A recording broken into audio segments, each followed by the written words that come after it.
Bienvenue à toi, cher ami de notre chaîne Jésus nous parle aujourd'hui, et à toi aussi qui se joint à nous pour la première fois. Aujourd'hui, nous allons méditer sur le beau texte de la Transfiguration avec Marc 9, 2, 4, 13. J'ai un grand souhait pour toi et pour moi, c'est que la parole de Dieu rende notre vie de plus en plus lumineuse du Christ qui nous habite. Écoutons maintenant cette belle parole qui nous est donnée aujourd'hui. Jésus, le roi des rois, c'est Jésus, le bon pasteur. Alléluia, alléluia, alléluia, alléluia, amen. Jésus prit avec lui Pierre, Jacques et Jean, et il les conduisit seuls à l'écart sur une haute montagne. Il fut transfiguré devant eux, ses vêtements devinrent blancs et d'une blancheur que personne sur terre ne peut blanchir. Élie et Moïse leur apparurent s'entretenant avec Jésus. Pierre prit la parole et dit à Jésus, « Maître, il est bon que nous soyons ici. Dressons 3 tentes, une pour toi, une pour Moïse et une pour Élie. » Ils ne savaient que dire car ils étaient effrayés. Une nuée vint les couvrir et de la nuée sortit une voix. « Celui-ci est mon Fils bien-aimé, écoutez-le. » Aussitôt les disciples regardèrent autour d'eux et ils ne virent plus que Jésus seul avec eux. Comme ils descendaient de la montagne, Jésus leur recommanda de ne dire à personne ce qu'ils avaient vu, jusqu'à ce que le Fils de l'homme soit ressuscité. Ils retinrent cette parole, mais ils se demandaient entre eux ce que signifiait « ressusciter ». Puis ils lui posèrent cette question. « Pourquoi les spécialistes de la loi disent-ils qu'Élie doit venir d'abord? » Il leur répondit, « Élie doit venir d'abord pour rétablir toutes choses. Mais alors, pourquoi est-il écrit à propos du Fils de l'homme qu'il doit souffrir beaucoup et être méprisé? Mais je vous le dis, Élie est déjà venu et ils l'ont traité comme ils ont voulu, conformément à ce qui est écrit à son sujet. Acclamons la parole de Dieu. Alléluia,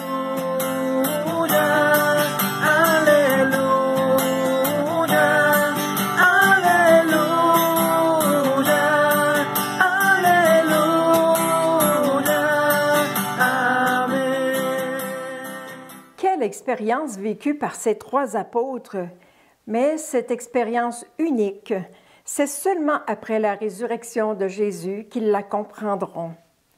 D'abord, pourquoi ce soit les apôtres Pierre, Jacques et Jean? Certainement que ces 3 apôtres seront les piliers de la foi pour leurs frères. D'abord, Pierre à qui Jésus remettra la responsabilité de l'Église après son départ. Jacques et Jean, on se souviendra qu'ils voulaient être aux côtés de Jésus. Ils ont accepté de boire à la coupe, de suivre Jésus, et pour lui, ils seront des témoins qui auront à souffrir pour leur foi. Le choix des apôtres et la transfiguration me rappellent que chaque chrétien a une mission à la suite de Jésus et que celui-ci se révèle à chacun par des expériences différentes. La voix de Dieu entendue par les apôtres est sans équivoque. Dieu montre bien qu'il y a un tournant dans l'histoire entre Dieu et les hommes.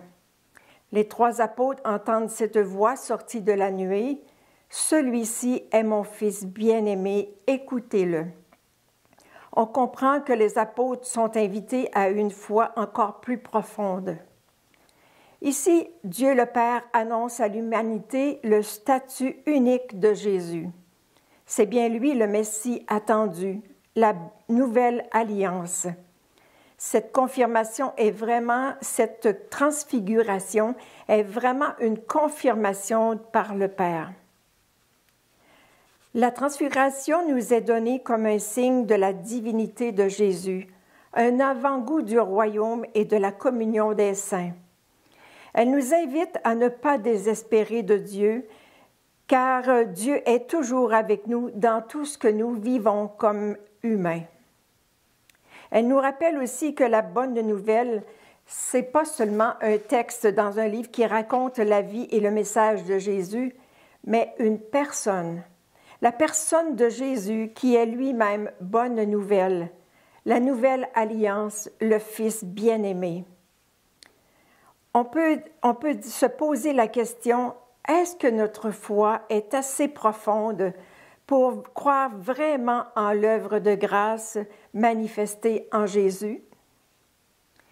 Quand on parle de transfiguration de Jésus, les apôtres ont vu en lui un changement d'apparence corporelle qui révélait un tout autre aspect de la personne humaine, celle de sa nature divine. Maintenant, comme Jésus n'est plus avec nous aujourd'hui, avec son corps humain, il ne peut plus se manifester comme humain, mais spirituellement, croyez-moi, Jésus est toujours vivant et à l'œuvre dans notre vie et dans le monde. Pensez d'abord à saint Paul, qui était un grand passionné de la loi et qui persécutait les chrétiens, mais qui, un jour, s'est converti pour devenir le passionné du Christ. Et plus près de nous, il nous suffit de voir sur Internet tous ces gens et grands personnages qui témoignent de leur conversion au Christ après avoir fait l'expérience d'une rencontre transformante. Ils sont la preuve que le transfiguré agit encore dans notre aujourd'hui. Si tu es une de ces personnes en recherche véritable, regarde bien dans ta vie tous ces moments de grâce et de lumière intérieure et tu verras que c'est Dieu qui est bien à l'œuvre en toi. Mais souviens-toi aussi que Dieu ne change pas notre vie humaine avec ses difficultés. Par contre, il change notre manière de la vivre de l'intérieur lorsque nous marchons avec lui. Voilà où se vit la transformation. Un mot maintenant sur la réaction de Pierre qui s'exclame « Rabbi, il est bon que nous soyons ici. Dressons 3 tentes, une pour toi, une pour Moïse et une pour Élie. » Et sa frayeur était tellement grande qu'il ne savait pas ce qu'il disait. La tente dont parle Pierre fait référence à un temps d'arrêt pour demeurer ensemble, et elle était aussi présente dans l'Ancien Testament. Dans l'Exode, par exemple, il y avait la tente de la rencontre, dans laquelle étaient disposées les tables de la loi, et le peuple d'Israël pouvait y prier. Aujourd'hui, ces lieux de rencontre avec Jésus existent, comme la chapelle, l'église, la basilique, la cathédrale. Mais dans plusieurs familles, on retrouve un lieu de prière où on peut s'arrêter pour prier, méditer, lire la Bible, parler au Seigneur. Il est vraiment important de savoir s'arrêter pour rencontrer le tout autre qui vient à ma rencontre. Lieu où j'apprends à découvrir, et encore aujourd'hui, où la transfiguration est possible de l'intérieur. C'est aussi le lieu de prendre de vraies décisions, pour prendre de vraies décisions éclairées par l'Esprit Saint. Lieu de l'expérience de Dieu qui vient transformer ma vie. Lieu aussi pour lui donner un sens profond. On se rappelle que ce n'est pas dans le bruit que Dieu se fait entendre, mais dans le silence du cœur à cœur. Croyez-moi, notre Dieu est bien vivant. Dans ma vie aussi, bien ordinaire, j'ai aussi vécu des expériences fortes qui m'ont vraiment enracinée dans ma foi au Christ. Pour moi, la transfiguration est un appel adressé à chacun et chacune de nous de renouveler notre vision du monde pour voir la beauté de la création, de changer notre manière d'écouter les autres pour entendre la réalité de leur vie, de convertir notre sensibilité pour apprécier les qualités des semblables et pour aimer en vérité.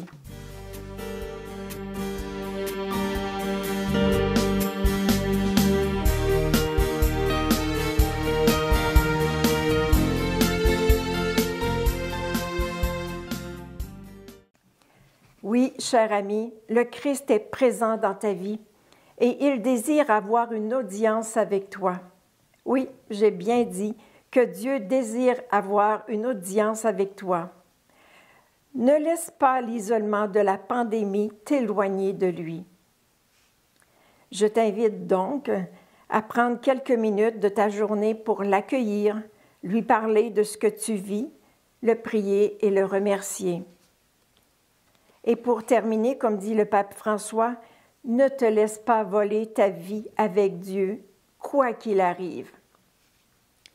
Alors, que la bénédiction de notre Père de Jésus et de l'Esprit Saint transfigure ta vie et te conduise à cette rencontre heureuse avec le Christ qui t'aime infiniment. Bonne fête de la Transfiguration.